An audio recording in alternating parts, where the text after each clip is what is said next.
Good day, everyone. My name is Michal Kulakowski, and I'm going to talk about the cloud-native journey with GitLab. Today, I'm here as a stand-in for Adrian Waters, who is a EMEA channel solutions architect. In my daily life, I deal with channel as well on a global scale. And I'd like to tell you a story about what GitLab is, and you might be surprised in a couple moments because very often people think about us with certain perceptions based on our history, but it's not exactly where we are going and we want to be. So I'll share a little bit of GitLab vision with you. Then we stop briefly around something that everybody knows already, which is what is cloud native and why some apps are considered cloud native. And then we'll jump straight into the essentials, which is what is the advantage for the developer, for the DevOps, and for the company as a whole of applying DevOps platform, which GitLab is, to their processes. So let me start with this right away. First of all, many companies are now undertaking the digital transformation. Practically everybody is doing something in this direction, but few companies are happy with the results. Why is that? We all have that feeling that it is sort of a race. Who is going to adopt that brave new world of cloud applications first and be able to digitize processes, digitize customer touch this way? Quite a large number of percentage of companies are stuck in that journey, and there is a reason for that. Number one of those reasons is that part of the journey is decomposing application. So some of those applications will be brand new and written this way, but for most of them, that is the existing digital process that we're willing to take to the cloud. And on the way, we want to decompose that to smaller microservices because that is the way that you integrate in the cloud, and that is the way you distribute workload among teams in the cloud. And to give you an example of that multiplier, which applies here, S3, which is a simple storage service from Amazon, launched in 2006 with just 8 microservices. Right now, there are over 300. Each microservice developed by a separate team and bringing in their separate complexity. Number two is that the tooling landscape of the individual team is getting more complex over time. So everybody is used to the fact that you need some sort of planning for the work and code repository and maybe CI. But then the continuous delivery concept came in. And then all of the security scanners, numbers of which is only growing over time as we adopt to protect our applications from new risks. We have, static application code security testing, dynamic application security testing. We search for secrets. We look at the fuzzers to improve the security posture. We scan for dependencies. We scan for rogue images. We scan for existing vulnerabilities in our dependent libraries, and so on. The list goes on. This only adds to the complexity of the toolchain that developers are using. And every new complexity slows the whole process down. When you combine the two, you are getting at least geometric complexity, which grows over time and adds friction to that process and slows everybody down. So thinking about the solution to that, there is certain maturity in the process which needs to happen so that we flatten this curve. And historically, it all started with every team bringing their own tools and assembling whatever fit them, which is great and efficient for the team, but it does not really allow for intra-team collaboration. And in the world of microservices, this is necessary. So next step is then the company standardizing a little bit on those tools so that people at least do not have that mental effort of switching from one type of tool to the other and learning the concept. And eventually, in the phase 3, which is called do your own DevOps, companies start integrating those tools. But integrating them is hard because they do not operate in the same concepts. You need a fragile extract, transform, load type of integrations. They're not exactly real time. You're really having different user concepts, different databases across the whole landscape. And the result is that it takes a lot of work and is never up to date and is particularly never secure. So here we're entering number 4, the DevOps platform era, where GitLab is really the promoter and out there to say inventor of that concept, where we say you don't really want to reinvent the wheel that hundreds other companies or thousands other companies are doing already. What you need to do is adopt the platform and start focusing on something which is unique to your business, which is unique to your industry, because this is actually the problem worth solving. And as GitLab, we are the DevOps platform. Now, if you look at the analysts, they are saying that the amount of the percentage of adoption of those platforms, of a platform concept, is growing rapidly. By 2024, 60% of organizations will be there. The difference between GitLab and the others is really that everybody is now racing towards this concept, but we have been here since the beginning. That is our original idea, how DevOps should be done.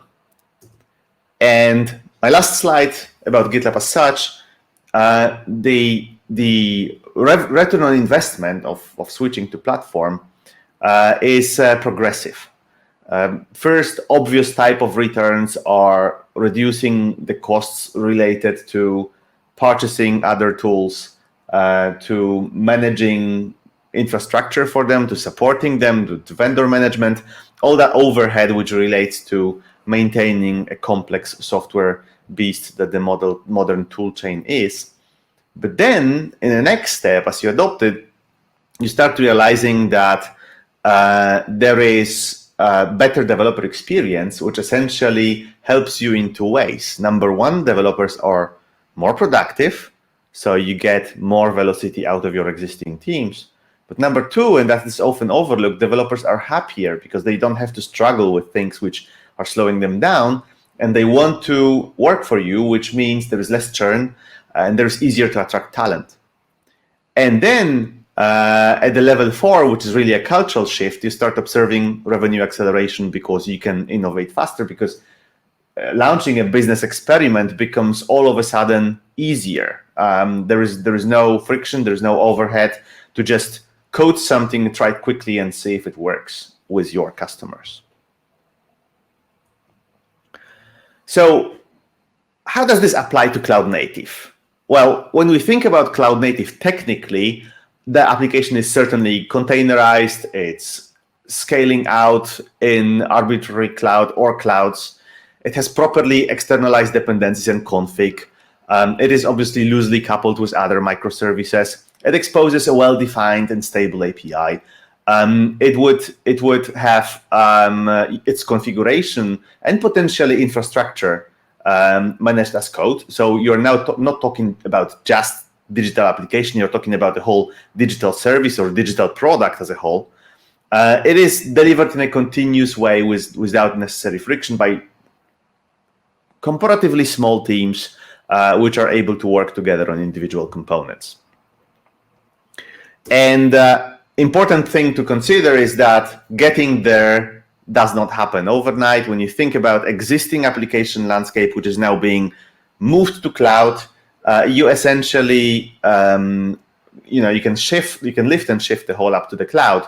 But in order for it to become cloud native, it undergoes through that strangling the monolith process, where gradually over time, certain functionalities are developed outside of it as individual services, and monolith becomes smaller and weaker over time, and eventually it either becomes a functionality which is a commodity and can stay there, or becomes strangled to death and can be replaced by a bunch of microservices. That is how you really architecturally adopt existing app to the cloud. It's a process in which GitLab can help in at least 3 ways. So as said in the agenda, let's start with the advantage for individual developer or individual team. Number one, GitLab is really quick to start with because it's a platform. It has a single database. It has a single UI. Once you get onboarded, you right away get all your rights or all your necessary components to work with. All the templates that you might want to use for the projects or for the issues or for the code or even for the CI or CD. And there's a feature called Auto DevOps, which helps you do that. Auto DevOps is a library of templates which are supposed to build CI/CD. So, for example, you don't have to reinvent the wheel. How do you integrate with your security scanners? All of the necessary files to enable them are in your library right away. It's just enough to import them to your template and start working with them. And we do have templates for most of the frameworks and languages out there ready for customizations. And then once you adopt it, you obviously need everything as code, and pipelines is not an exception from that. And because you're working in multi-project environment where every microservice is represented either by a separate project in GitLab or by a separate folder within a large monorepo, you need a way to combine those pipelines from multiple projects flexibly and trigger them on certain conditions, like, for example, only when there was a change in that project. And that flexibility is there. And eventually, I'll show you an example soon. The super important stuff, but really critical, is the review apps for each commit. Most of the traditional environment have limited number of environments available for you to test on. So that means that, for example, when you're moving from your individual branch to a larger, merging back to master, you're going to get a result of your security testing only like 2 weeks after you finished your work. Now, I can't remember what I had for breakfast today, let alone what I've been doing 2 weeks ago. So when I'm thinking about life of developer, it is kind of important to get the feedback for your work right away. And review apps enable just that. It's a complete environment that you can have for every application component, for every feature branch, provisioned dynamically on Kubernetes, and we'll get back to it. So now that is the example of the pipeline, which is developed as code.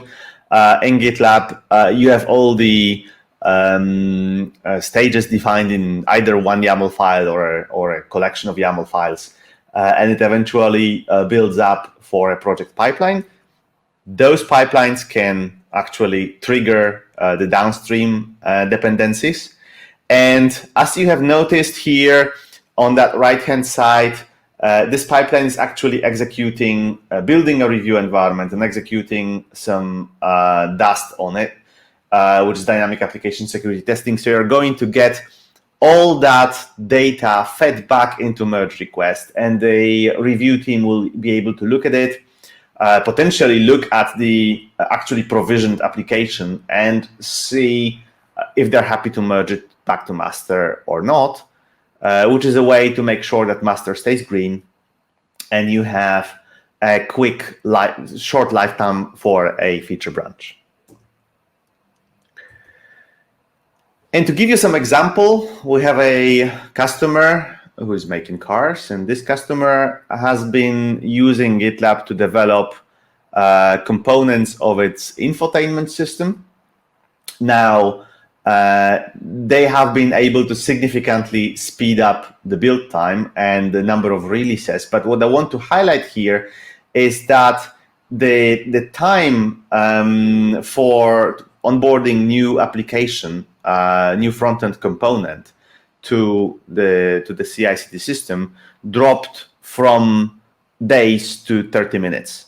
That is the time that the new front-end team needs to come up and start experimenting with a new component. And that is, if you think about the culture of business experimentation, that is significant. Now let's switch sides a little bit and wear a DevOps hat and think, how can GitLab help in this area? Well, number one, we have basically integrated with Kubernetes from the very beginning. And the nature of that integration changed. Before, it's been more of a GitLab manages Kubernetes and needs all the keys to the kingdom type of integration.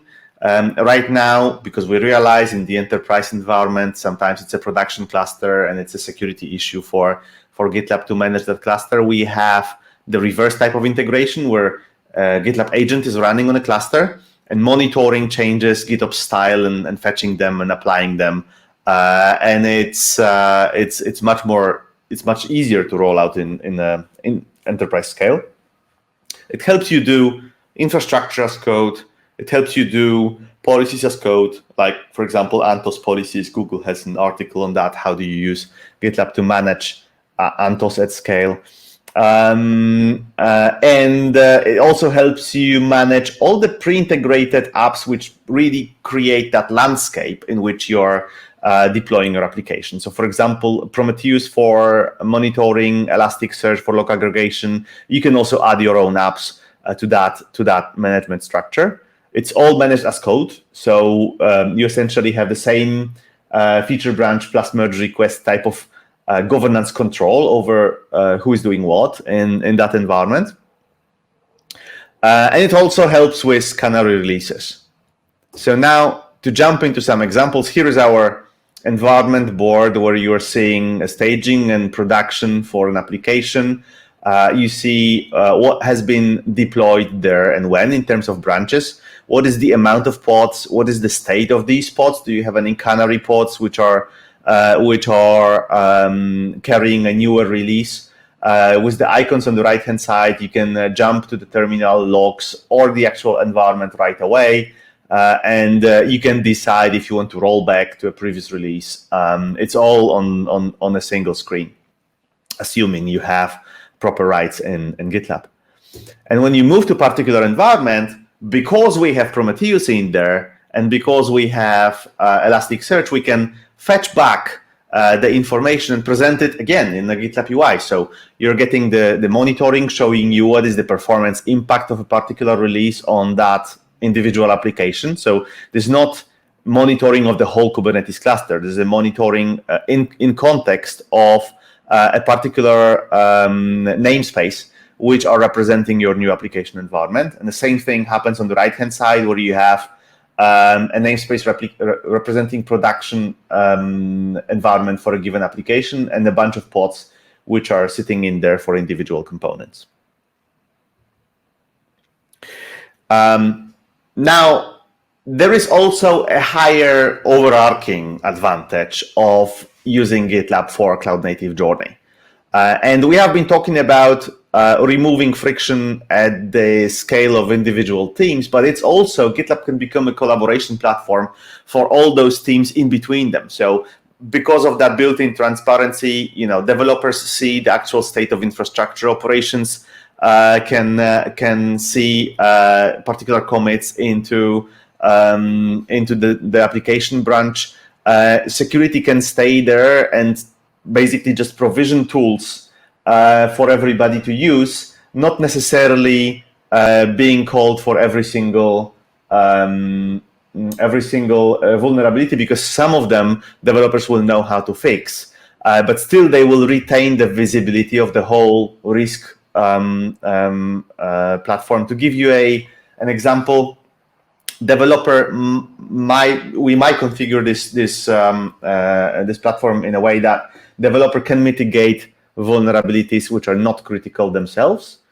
Security would still see them, but this mitigation could be twofold. Either developer fixes that vulnerability or they dismiss it if they think that the risk related to that vulnerability is not really surfacing in production environment. So that hands back the control back into developers' hands under the oversight of security. Same for license compliance.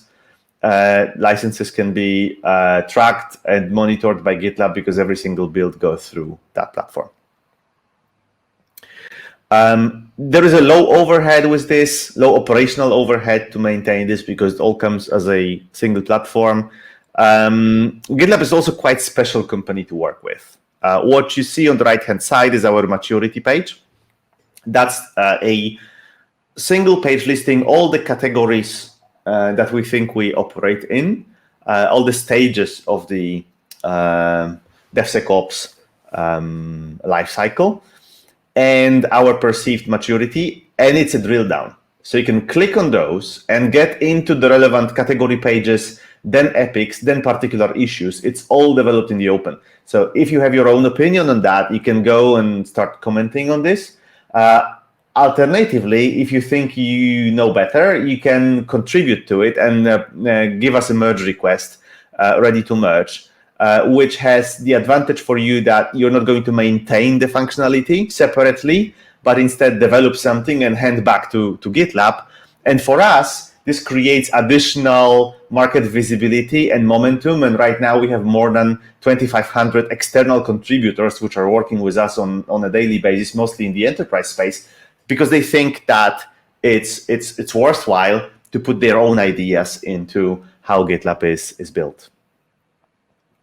GitLab is also truly cloud agnostic. We can deploy on any cloud. We can have our workloads, our runners, or on the CI/CD bots, which are executing the jobs on any cloud, and we can deploy applications, be it cloud native or not, to any cloud as well. So that helps with the multi-cloud strategy and helps stay equally effective with the same type of process, same type of governance across the clouds. And to give you some examples again for that, we are right now advanced technology partner with AWS, which is the highest possible type of partnership you can have with them in that area. Google has selected us their favorite partner this year for application and development. This shows that not only we are bringing value to the end customers who are undergoing that transformation, but we're also helping our cloud partners move with their migration, and they value us for this. So that is much more than just yet another tool you can use on those clouds. We have a tight collaboration with cloud vendors, and we're working together on joint solutions on a daily basis. So the intellectual property is there for you to use. And again, to give you some recent example, the UBS, the Swiss bank, one of the largest in the world, has chosen GitLab as their global DevOps platform recently, and is transforming the way they build their applications with us, realizing all those strategic advantages that you have seen before. That is all I have prepared for today. Thank you for your attention and have a great day.